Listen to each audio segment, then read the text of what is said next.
Bienvenido a Mmambo Podcast. Si te gusta la vaina, suscríbete a la vaina, dale like a la vaina y comparte la vaina. Mmambo. I love them. I just remembered the song.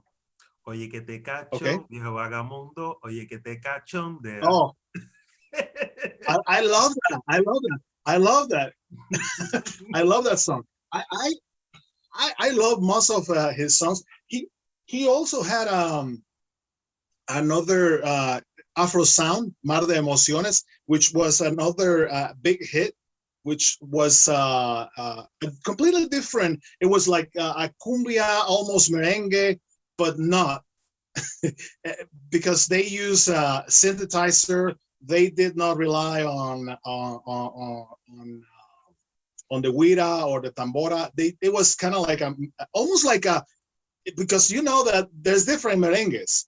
First, the Dominican merengue, right? And then there's the Puerto Rican merengue, and then there's the Venezuelan merengue. The Venezuelan merengue is the one that is synthesized, and there's a bunch of great musicians that have Roberto Antonio that have done their part as merengue, but it's completely different when you listen to a band from Los Melódicos. I don't know if you have ever heard of Los Melódicos. They play also merengue. Dios Caracas Boys, which the main guy, the director, came from the Dominican. You know, he was a Dominican. So he basically brought the merengue to the Venezuelans, and it stayed there. And until today, they still love. Porfi Baloa also have played lately merengues, and they did a great song with. They were honoring Los Hermanos Rosario, Luis Rosario, on that song. But anyways, there's a lot of talk about when it comes to the different sounds that we have gotten. But Fruco has a lot to do with what it has come out of Colombia, and many ways. Fruco, it's a great musicians, if we want to put it that way. Most definitely. There's a subject that very few times I touch on, because there's a history behind why things keep developing in the way that it does, and why sometimes people feel like a certain musician becomes out of touch, when in fact they're actually surpassing a certain level, and for what they play for the public, they have to play something else versus what they want to play personally.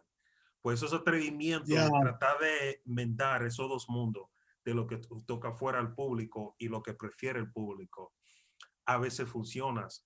Herbie Hancock, I would say I put people like Fruco in the same category as a Herbie Hancock, Radiohead, or Quincy Jones. Maybe. That mind that they have is so experimental, to the point that they're not even looking at what am I going to put within these lines, within the staff.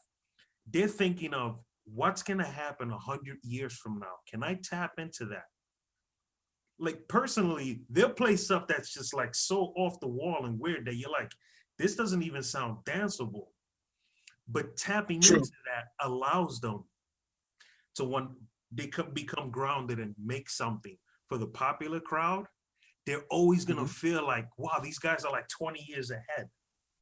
And it's because of that weird experimentation. Un merenguero, si yo me pongo a hablar sobre un moog, very few times they're going to understand what it is. But ironically, I've spoken to people that are in the salsa world, and they're familiar with what a moog is.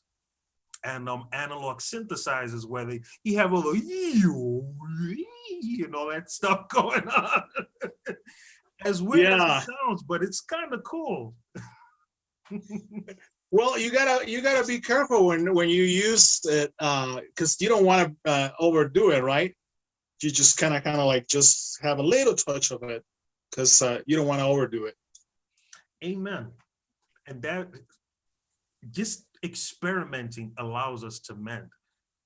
because of that, people like Bonnie Cepeda will always be a person that's out of this world.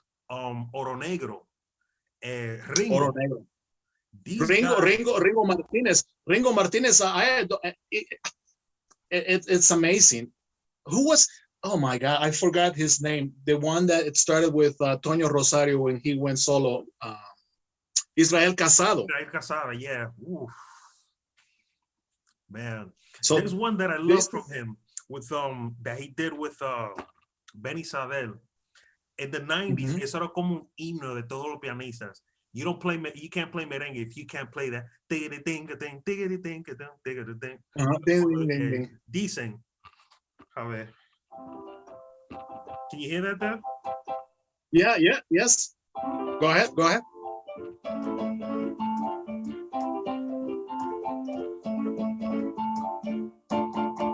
That little thing right there, as a teenager, I used to feel like, oh my God, that's like out of this world. What is he doing? Like, no one's playing with that. Here I am, like Ramon Orlando, he plays with timing, like if it's a joke. And it's all in 4/4, but he's like, it's all right. I can just do 16ths. I can do 30 seconds and it's, whoa, I can put my hands. And then switches. Yeah. But then Israel Casada said, no, I'm going to play this really slow, but I'm going to go ahead and syncopate this a little different than what you guys are used to. Y eso, man, it keeps us on our toes, like, whoa, like mind blown. Yeah. You know what? Israel Casado, he had a time that he came to Guatemala, and he also did a couple of LPs for two bands here. He got paid to come and do two productions for two different LPs that they were actually done here under his master mind. So he's out there. Like you're saying, these kind of people, they are way ahead of us, hundreds of years ahead of us. Oh, if you want to put it that way. It's like Bill Gates. You yeah. Back in the Pentium 3As, Pentium 2s, Pentium MMX, single core. But you know, yeah, I remember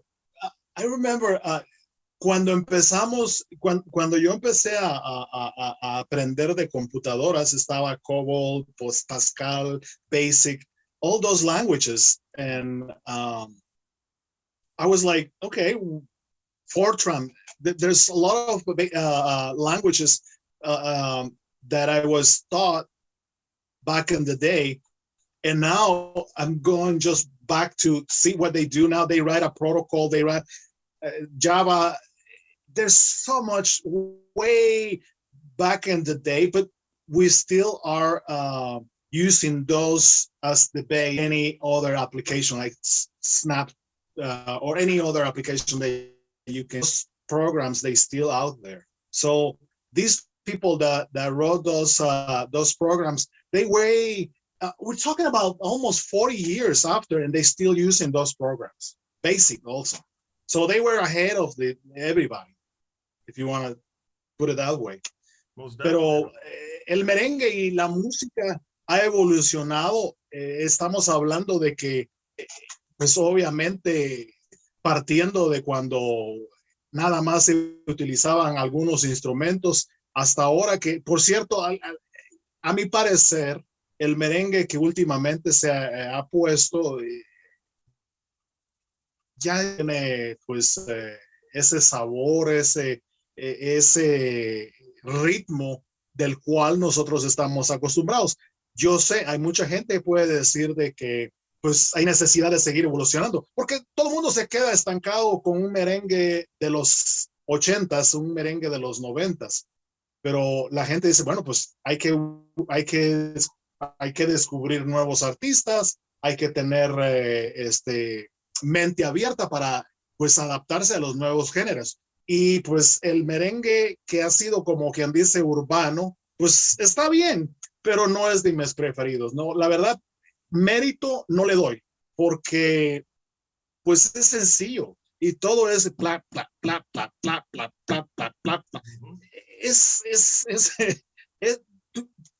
todo lo que han evolucionado en lo que respecta al merengue, pues obviamente lo han hecho con la mentalidad de ir acercándose también a lo urbano, al reggaetón que increíblemente se apoderó del mundo, ha llegado hasta donde nosotros no tenemos ni siquiera la menor idea. Australia ha llegado a los Países Bajos. En todo el mundo se ha generado ese movimiento del reggaetón que yo también no estoy muy de acuerdo y que ahora últimamente le han denominado trap.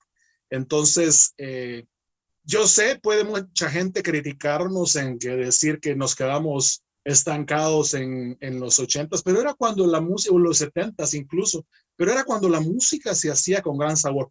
Hay muchos factores, porque lo que hablabas de escuchar a una orquesta en vivo es diferente a escucharlo en un disco, ¿no?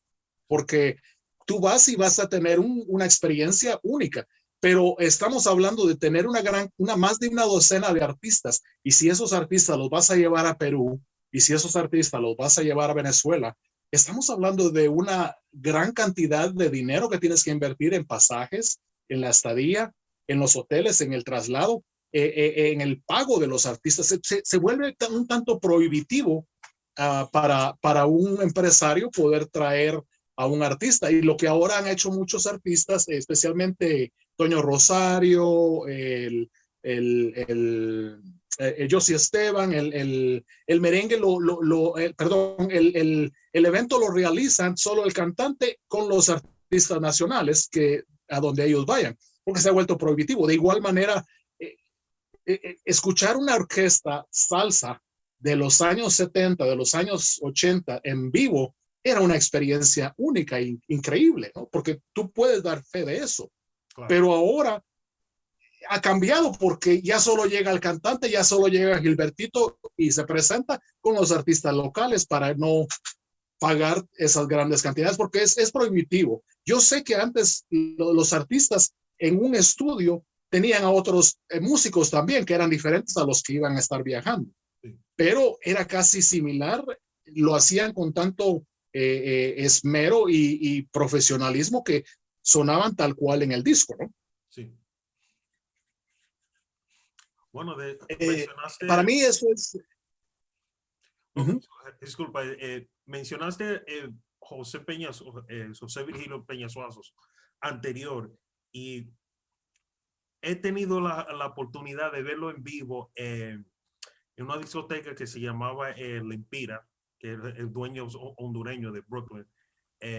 También lo vi en Gozamba 3 veces en verano, que en ese tiempo había mucho más festivales en Nueva York, que veíamos muchas orquestas en vivo. Y una cosa que él acostumbraba es que en cada fiesta como que sonaba diferente. Y no era que sonaba bien, mejor o peor, que él se atrevía a ponerle algo diferente para que si no, como que si hay gente persiguiéndole, puede darse de cuenta, usó un corte diferente, le adaptó otro mambo de 4 minutos, ahora lo está tocando de 8 minutos y brinca a 3 canciones después, como acostumbraba en ese tiempo mucho más Ramón Orlando, que te tocaba 10 canciones corrido sin parar. Lo hacía Peñasuazo a veces, y el corte, y por eso mucha gente le caían atrás. Eso es como un espectáculo que uno decía, ven acá, el CD es una cosa, pero en vivo hay que verlo en toda la fiesta. Pues aparte de eso, yo le caí atrás para ver lo que él estaba haciendo diferente, de tanto el gusto. Y al igual, una cosa que hace poco que yo estaba diciendo, que estaba matando el merengue ahora, el machucado. Y ahí lo matan. Y yo estaba, que ven acá, ya estoy cansado y harto de escuchar eso. Sí. Es lazy. Pero después sale Silvio Mora con la estufa, and I'm like, for the first time I heard it, I was like, what is this? But then I heard it again and again, and I'm like, this is actually really, this is fun. Like, he's funny. Like, he knows he's not being serious. Él tiene una energía que como que jala a uno. and you pay attention to the music, it's like, oh, these guys are really having fun. So that's another element I feel that's missing from Lo Urbano. Could you guys show that you're having fun, for God's sakes? And why is it that the guy in the front is just there, no dancing, and then he has backup dancers that don't dance? They're jumping. Yeah. Like, so at least have some charisma. Sell it. If you're going to take my money, at least give me a good reason for me to give it to you. Exactly. Exactly. And also the fact that the words, what they say, that it's really disgusting. And it just does, it just brings you down. Could be a good rhythm, could be a good just to get you by, but it does not really gives you really a great satisfaction. It's just one of the many of the thousands that they do come up with. They probably have this like a series of songs, and every session they do, okay, today we're gonna do 20. Not like, I mean, before they were like thinking it, and then I don't know if you heard the stories of how many days, months, even Queen or Rolling Stones will have to spend in studio rethinking. Oh no, you know what? That song, no, you know what? Let's take it up. And they will take songs and they will say, you know what? I'm not satisfied with it. Let's take it away and let's think about another one. So, I mean, those were the masterpieces that until today we still are really enjoying, and we really, it's like a good experience every time that you listen to it, and you just crank it up. That's what you want people to have as an experience. And I can tell you that all those bands from those times, I'm talking about a different genre, but those people, they knew what they were doing. They knew that, not just doing 20 songs in 2 hours. Right. That's I call it formula music. Like, you know, it's gonna sell, but it's a quick fix. It's a big difference. Going to the local fried chicken spot that, you know, it's full of grease, it's crunchy, it tastes like chicken, but when it comes out worse than how it came in. You know, so you're digesting garbage. But when you actually get a good meal, aunque te diste una altura que como que me pasé un poco, but it's good quality food que baja suave. Claro. Y te queda un aftertaste. You still, even like half hour goes by and you still have even the smell, and you get to your fingers and you still want to lick them. I mean, that's the experience. That's the experience. Amen. Well, although you mentioned a different genre, it is still relevant. I listened to what Timbaland had to say not too long ago, and he was talking about the mixing process. And he said, you can go ahead and use a bass line that sounds clean, but do you feel that that's how it should sound? And that's something that sometimes you just can't teach. If you want to feel, experience it, get out there and feel what the people are feeling, what are they reacting to? And then you learn how to feel it yourself, because first off, if people are going to be buying your stuff 10, 20 years later, they have to be able to feel it and remember how that feels. But if you don't even know how it feels and it just sounds good, then what are we really selling? So in the end, feel what you're doing, then try to make it sound better. Never the other way around. Well, you can't. That's true. Imagine a pig with lipstick. I know it's a country saying, a pig with lipstick. You're not gonna sell it for any more just because you put lipstick on it. Now put a gold chain on it. Put diamonds all over the pig. The pig doesn't become any more valuable just because you're adding stuff onto it. And that's one of the biggest problems with Urbano. It started off very simplified, very synthetic. Now they're making merengue urbano with real instruments, and very few Yeah. times it sounds like something solid. But then, Yeah. like what you said, the music could be really good, and you might start liking it, but then when you hear the lyrics, you kind of feel like, ugh, like my soul. It's like somebody's taking tar and putting it onto my soul. It doesn't feel right. Tú has tenido Yeah. un dolor de muela que te deja como que no tiene ganas de hacer nada. That's how I feel sometimes. Exacto. No, y eso sucede porque la buena música, I'm sorry, I'm switching back to Spanish. No, perfectly fine. Pero la buena música la disfrutan. Te digo una cosa, yo conozco niños de 18, 16, 15 años que, ¿sabes qué? Están escuchando Queen, están escuchando Rolling Stones, Wow. están escuchando Michael Jackson. Y ellos ni siquiera habían nacido cuando esos artistas ya tenían Aerosmith, AC/DC, bandas que hablamos que hace mucho tiempo se sentaron en el estudio a crear unas obras maestras que hasta estas generaciones, estoy casi diciendo que 3 generaciones después de que ellos hicieron estos temas originales, aún así a la gente, a los bebés que apenas han nacido, que ya son los nietos, porque está el abuelo que es rockero, está el hijo que continúa siendo rockero y ahora está el bebé de 1 año, 2 años que le encanta esa música. Entonces, eso cuando se produce de una buena manera, durará toda la vida.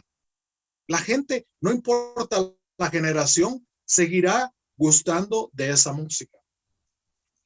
Amén. Porque la buena música es para siempre. No, claro.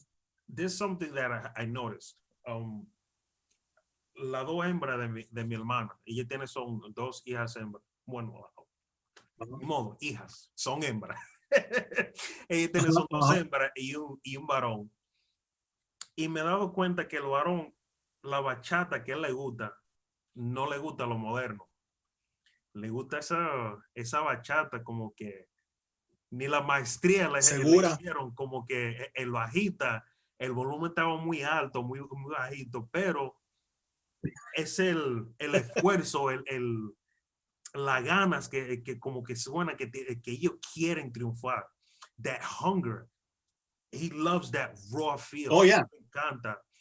Y las hembras, ella le encanta, la más chiquita le gusta los merengues de Johnny Ventura, pero de los Johnny Ventura más jocosos, de lo que son obligados a velocidad. Y la otra, ella le gusta los merengues de bomba al piso de los 90. Pues tienen su gusto distinto, pero están cayendo atrás a un sentido, un sabor que no lo hay ahora. Aunque hay muchos que siguen haciendo esa música hasta ahora, pero de lo que son nuevos no le están haciendo y deberían aprovechar, aunque hay algunos. Es más, Dayan hizo un tema que un estilo bomba y le salió bien. Now, circling back to what we were talking about earlier. Coger inspiración de un género y adaptarlo a un merengue. Hay una canción de Colombia de una agrupación que se llama Herencia Timbiquí, Coco por Coca. Dayan el apechado lo adaptó en merengue y quedó sabroso. Y el tiempo totalmente diferente, because it's not even 4/4. Pero el hecho de que es tropical y las letras eran fuertes, lo adaptó bien. Y es un estilo mucho más moderno, urbano, y salió sabrosísimo.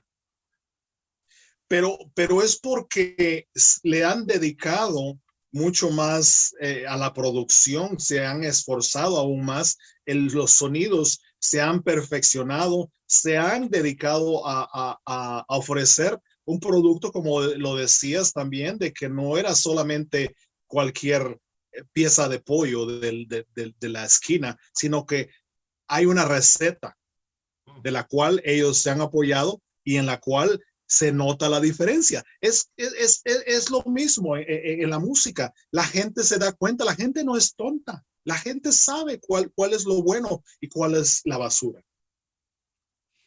Bueno, I was talking about that recently with the quality of the music. Como, vamos a decir, el género hip hop de ahora no es nada de lo que comenzó siendo. Es más, yo hallo que mucho de lo que le gustan, de lo que le llaman el trap, it's like they're in on it. Like they know it's not great music. They know that if they go to McDonald's, le va a dar una diarrea horrible. Esa digestión va a ser fuertemente abusado, pero siguen cogiendo para allá porque saben que es fácil de conseguir. Pueden comprarlo porque es barato y cuando termina de comerlo, aunque le cae malísimo, el próximo día pueden contar de que va a estar ahí. Es continuamente explosivo. Claro. Pero cuando se trata de buena calidad, como que están asustados de cuando se acostumbran a una calidad, ya ellos no van a sentir lo mismo por eso que siempre está disponible. La calidad de 100 canciones, nacen como 5 o 6 canciones que son para siempre, que son buenas para siempre. Yo hablando de los inicios del rap, uno de los, para mí, mis respetos y que yo siento que ha sido desmerecido, no ha sido reconocido completamente dentro del género del rap, es Eazy-E, que fue un genio mucho más adelantado que incluso yo pienso, Dr. Dre, mis respetos, Snoop Dogg, toda la generación posterior, NW, what was the NWA, yeah. The NWA. To me, that was when they were like really opening up and introducing what it was supposed to be, a message that it was supposed to get to the big mass public, to everybody. But then it became just commercial, because that was when right after that it just a lot of other artists start popping up. So when it comes to those people, Eazy-E or Tupac or Biggie, those people, they were great thinkers to me. I know that some people will say, "Oh, they just grab a sample and they just put that music on there," but no, they had a message too, and they were good. Wow. Although you were saying getting to one point, but you touched on a lot there. That's a lot to unpack, which is great. Very important that what you just said. The sampling, the so-called copycatting. I honestly think it was true inspiration. If they didn't have that inspiration and taste on music, that even from where they came from wasn't a popular thing for everyone to be listening to the variety. Yes, they liked funk, but they didn't just listen to funk. They also listened to rock and samples from that, blues, jazz. Those little pieces of collective, I think that's what I'm really trying to get to. Those little pieces of collective information to make one message come across a lot more charismatic is not a very easy task. And ironically, his name was Eazy-E, but what he was doing, there was nothing easy about it. But his demeanor was so smooth. As a kid, I didn't appreciate it at the level that I did until I was much older. And I'm talking about like a 5-year span when I was in high school or whatnot. That was when I started appreciating NWA more and Eazy-E. I was too young to really gravitate to that. I love the Ice Cube because he had some bad beats. Ice Cube was good too. Right. Ice-T. Ice Cube, Ice-T. Oh my God. See what I'm saying?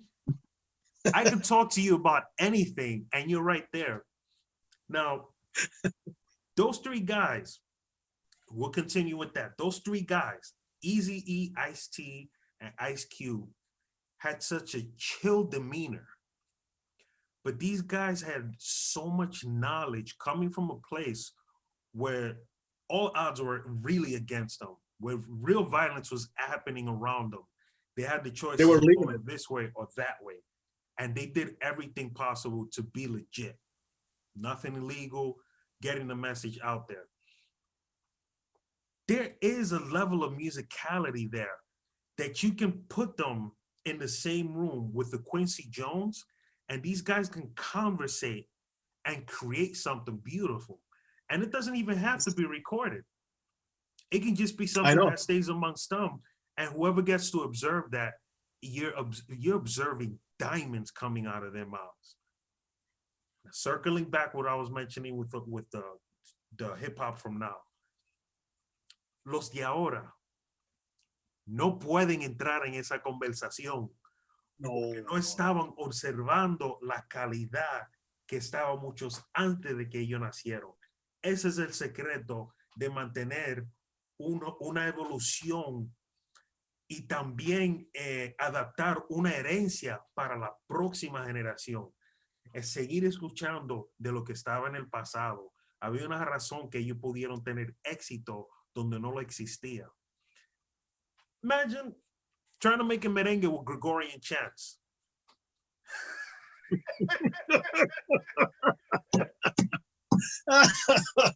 But I'll tell you this much, a merenguero that has more knowledge of Gregorian chants is more likely to make something of top quality. And I'll give you a name, Ramon Orlando. He knew about Gregorian chants. He can get into that conversation. So it's not just a matter of, oh, what's hot, what's cool, qué es lo que pega, qué es lo que está en la calle, qué está sonando, qué es lo que está de moda. Pero el conocimiento. Oh, it is vast, especially when it comes to Ramon Orlando.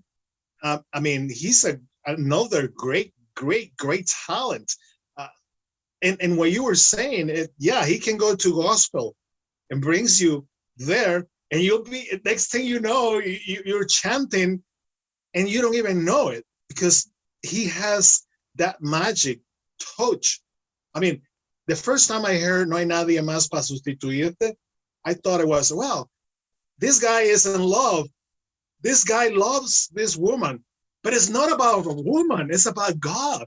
And I'm like, next thing I know, I was like, hey, wait a minute. That doesn't sound like he's dedicating that song to a woman. But I never got until somebody explained it to me. And it was like, no, that's God. So I'm right there with you because he can go one place and come back and return and back and forth because that's what Ramon Orlando is. He's a great talented author, musician, great. Okay, I'm going to criticize him a little bit. He cannot sing. He cannot sing great. He's okay.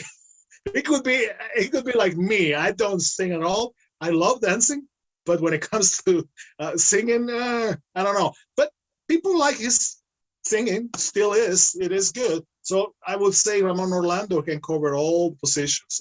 If the band was not to come and showed up, he can just stick to the piano and make it up right there. The irony behind that is that you take someone who's much more qualified at singing and sing his songs y no tiene el mismo sabor. True. That is the key of having that composition and the arrangement that's behind the feeling that you're trying to put out to the people. High quality music, although he's not a top tier singer, but for some reason, even a top tier singer cannot duplicate what he can do. Because it's catchy. They are catchy. Yes. Everything is catchy. Amen. Feni Ortiz, he's another one. He has a natural high register. I wouldn't consider him top tier singer, but he cannot be duplicated. Those guys are he has a charisma. Unique. He has a charisma, I think. I think that's what it. And there's so many singers out there that I would say I don't know about it. Like I would tell you, Jose per se. to me, with all due respect to all the Josesistas, they were gonna kill me if I go to the street after I say this. But to me, Jose wasn't that great. But he had a charisma. He was good. He was handsome at its time. He was handsome. All the followers, all the women, they wanted Jose. They wanted a Josecito from Jose. But he was average. He was okay. But he had great themes, great composition. He had a great support also when he would record. So like Manuel Alejandro, there were great people that were, and that's how became a big star. But to me, the main thing of Jose, I'm talking about now people that will sing ballads. It's that he had a charisma.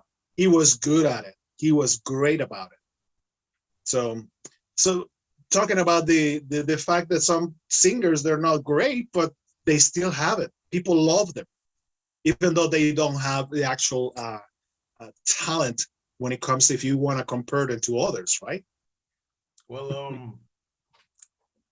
I'm glad you're going here. I knew there was some stuff we'll be able to touch, but we're kind of getting to where things that I've wanted to talk with people. And here right. I'm checking off. I finished checking off my list. My list is done. Now we're going to the next realm. Santiago Cerón, Raulín Rosendo, Héctor Lavoe. These were very unique voices that cannot be duplicated. Mark Anthony did an amazing job at his interpretation of Héctor Lavoe's music. However, esos son interpretaciones que hizo Mark Anthony. Es su versión de lo que cantaba Héctor Lavoe, pero no es el mismo sabor. It can never be duplicated. No, true. That's true. And Héctor, to my another thing, Héctor wasn't a great guy as a singer to me. He was okay. He was an average. I would say Cheo Feliciano even better. I would say from that time, Pete El Conde. They were great. Oh my God. I mean, you can't mention Cheo Feliciano without mentioning Pete El Conde. That's the exact order. That is the. Amen. I know.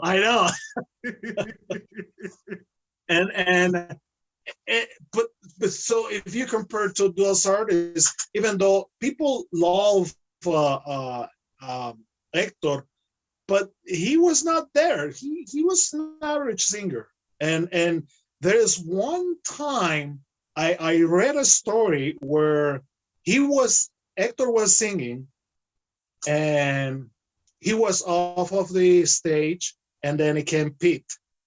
And then Héctor came down the stairs off of the stage, and there was one security, and this is a security guard that was actually there, the one that told this story.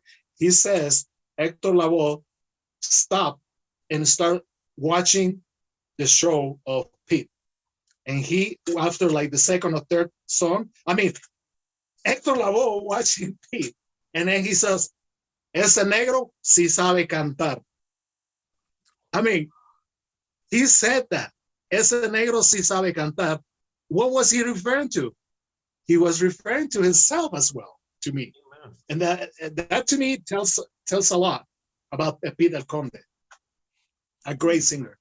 Definitely. And at the same time, it also says a lot about Héctor Lavoe as well, because he could have easily been a hypocrite and been like, oh, this guy's good, but he doesn't have what I have.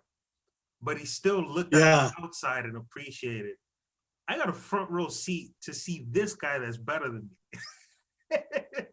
That's a beautiful thing. So you totally right. I totally agree with you.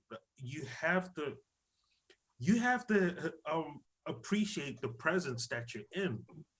If you have someone that's better than you, you stop and you watch and you listen. Watch and learn. Now, circling back to what's happening now with Lo Urbano, Mm-hmm. I can directly say that there are a few of them that are doing an amazing job at working out there without a record label. Not a very easy thing to do. And in fact, las letras que están utilizando a la vez están mezclando los clásicos de antes y también cantando canciones modernas con un concepto con mejores letras para que así sean it's not like a shock for people who aren't used to that level of quality. That's another thing. Lo que van a verlo en vivo no es siempre es la gente que le gusta la alta calidad de la música, pero están haciendo un tremendo trabajo. Ahora hay otros que no se atreven a hacer las cosas y prefieren decir, no, yo soy el mejor y ya. That arrogance, yeah, just give it a few years. How long is that really gonna work for you? Yeah. Or like that guy that said he was even better than what was that they were better than Juan Luis Guerra. Oh my God. Silvio Mora compared that guy. His name is El Alfa. He compared that guy and Juan Luis Guerra as a Hyundai Sonata that sells much more than a Mercedes, but it's still not the equivalent of what a Mercedes is because it's still more higher quality. Just because it sells more doesn't necessarily mean it's better. True. And you know what? And that translates also to what it has become now, the Grammys. And it has become something that I don't agree with it, but I guess they have to go with it because this X or Y person is more watched in YouTube or it sells more on Apple or it's play more on Spotify. They give it a Grammy for that, but really that's not quality of music like you were saying. It comparing a Mercedes with a Versa of Nissan or any other like Corolla. Back in the 70s, the Toyota Corolla, back in the day. So yeah, but unfortunately, music has changed. We have to evolve. We have to adapt. Now that you were mentioning the merengue urbano, it has a little bit. There's been a few attempts that I've seen on merengue as well, like Gabriel Pagan. He has made a few songs and he revamped songs from Elvis Crespo, songs from Sergio Vargas, from Josie Esteban. And he has done also with the Legales a few songs, and it came out pretty good. And so the merengue urbano as well is doing its thing. They're doing something right, and I hope it will be recognized. And the Premio Soberano, which are just around the corner, we will see what they have in Dominican Republic as when they give that award to these people. I hope that a lot of merengueros will be able to grab a few of those prizes. Oh, I believe Premio Soberanos was a few days ago. In fact, oh yeah, I'm sorry, I missed that. Josie Esteban, they did an amazing job. These guys, I was just impressed by the outfit. Once I saw the outfit, I was like, cool. You get the seal of approval because I know the music is good. Yeah. They're gonna do a great job. Yeah. But the way they come on, those outfits from back in the day with these guys was so freaking cool. Like fire. Oh yeah. It was one of the greatest show to me, Air, Wind and Fire. And what is, I always remember their show. I only had a chance. Well, Morris wasn't around still because he had Alzheimer, if I'm not mistaken. He retired. But then Philip Bailey and all the rest of the even his brother was there. it's a great show. I mean, Earth, Wind and Fire is a great show to see. It's so is Wilson, the Gap Band, Charlie Wilson with the Gap Band. We're talking about great shows. I had a chance to see some of those shows, and they were good. So yes, we can be stuck on those days, and yes, we need to move on into the new. There's something definitely there that the observation of what was their niche, because they did have a really cool niche. The clothes, the way they spoke on the microphone, they were all prepared to be masters of ceremonies. Nowadays, that charisma is missing. There are guys attempting to do so. Ahora, hay muchas veces que en esta conversación como que no, I don't want to step on some people's toes, because there's guys that are really trying out there, and it's hard to pretend to be someone that they're not. But I believe in something that's what's called the transcendent. Imagine yourself as someone who's doing an amazing job, much better than you. Now try to emulate that and play it out in real life. And that's something that's missing within the artistry, that faith that they're gonna be much bigger than they ever could be. Prince, that first album, that he shocked the world from a little hometown, his little house where this was unknown. This dude, which he's a nerd, there's no other way to put it. That mind, that intellectual mind, is a mind of a nerd, and I'm not downplaying it. It's an amazing thing. But to sit there and record all of those instruments by himself, write everything, nobody else gets the credit for that. God bless. I know. Him. Oh yeah, and until the last day, he was great. Yeah, he was still producing. He was still thinking about what is next. Where are we going? How do we keep on going? He was great. He was great too. Amen. The creativity there is just oh man, it exudes. And can you, on top of that, did you imagine? Yeah, that's what I was going to. Can you imagine watching Michael and watching him in one show? That would have been something completely out of this world, just to watch both. I mean, both of them, they were great. Yes, they had their things. They have their particularity. They have the unique way of being. But that's what it makes them who they were. And that's what they make them being followed by lots of people. People like them. People love them. Michael and their rivalry was pretty darn, man. Yeah. That was a worthy rivalry. Yeah. And that's something that there's nothing wrong with that. If you have a nemesis that's at that level, God bless him. That's inspiration that you'll never run out of. And that's something that's also missing. If you're gonna have a nemesis, make sure that it's somebody that's really up there. Why are you gonna try to, like, really, who punches down? Like, you're already down for the count. Yeah, a little inky guy. Yeah. Hey, buddy, really? You're not that tough. No, it's not cool.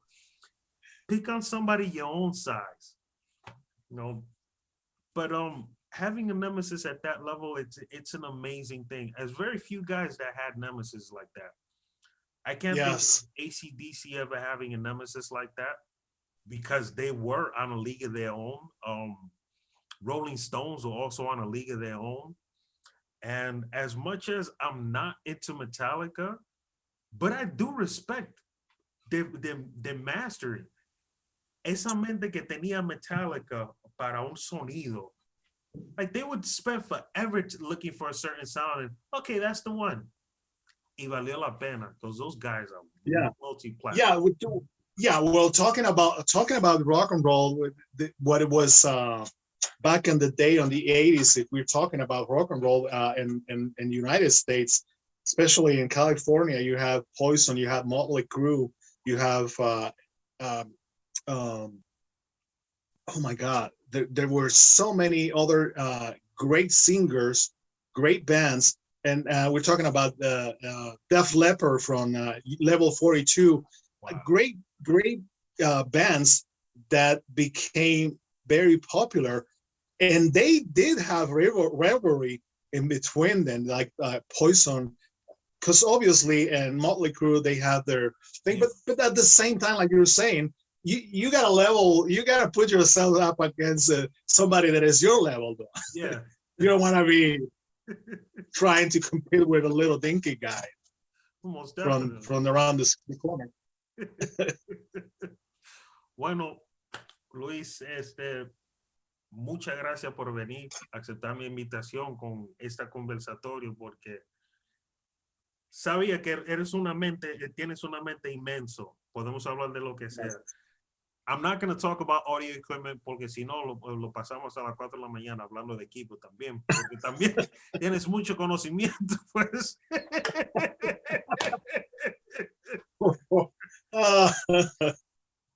Y eso, que nada más entramos un poquito de lo americano y de los tropical. We didn't get into reggae or ska or oh yeah, mento, rocksteady, ska, and reggae, and what it became. I mean, the evolution of reggae that went into Panama, and then to Puerto Rico, and now reggaeton. Yep. I love the synopsis that you did. Like, yeah, we didn't talk about it, but since you mentioned it, let's give a quick run through. I like that. Ese es el compacto. Ese es el reggae information light. Yeah. All included. Sí, una cápsula. Yeah. Anyways, it's been a pleasure. Muchas gracias por la invitación. Te agradezco mucho, Manny. Siempre vamos a estar siempre en contacto. Cualquier cosa, estoy a la orden. Si gustas, podemos seguir en comunicación más adelante, tal vez si se da una oportunidad también para poder tenerte también, porque yo sé que también tú tienes un talento muy especial, porque tú también he visto que tienes grandes dotes y cualidades cuando se trata de instrumentos, porque tú sabes mucho de música también. A ver cuándo tenemos la oportunidad de verte. Oh, sí, con mucho gusto. Estoy para servirle. Perfecto. Excelente. Mmambo Podcast. Si te gusta la vaina, suscríbete a la vaina, dale like a la vaina y comparte la vaina. Mmambo.